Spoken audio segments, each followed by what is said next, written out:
Sabi, buksan mo yung pinto! Please, buksan mo na yung pinto. O, Leo, buksan mo kung ayaw mong patayin kita. Buksan mo! Sabi ko, sasaktan ko ang lahat maliban sa'yo. Kasama si Ian sa tinutuloy mo. Kasama rin ang sarili ko ron.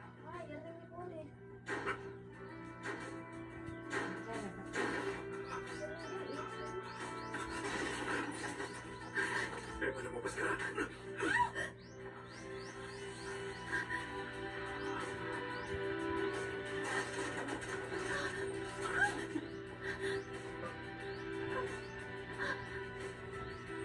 Tama na.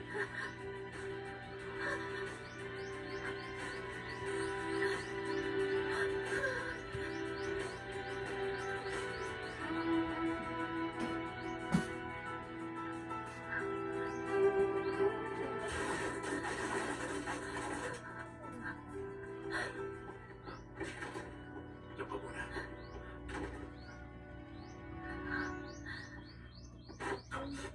Wala akong karapatan na hawakan siya. Hindi ka ba talaga titigil?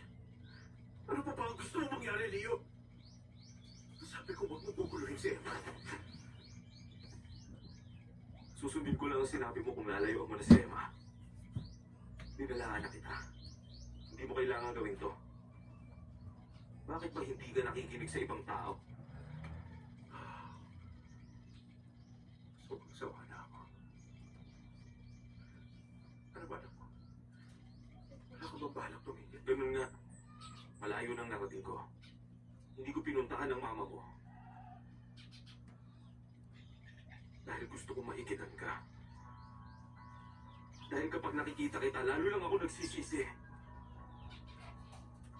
Gusto ko nang tapusin to. Tigilan mo na ang kakareklamo. Gano'ng karaming chance sa babang ibibigay ko sa'yo? Huwag ka na magpanggap. Nasusuka lang ako sa'yo.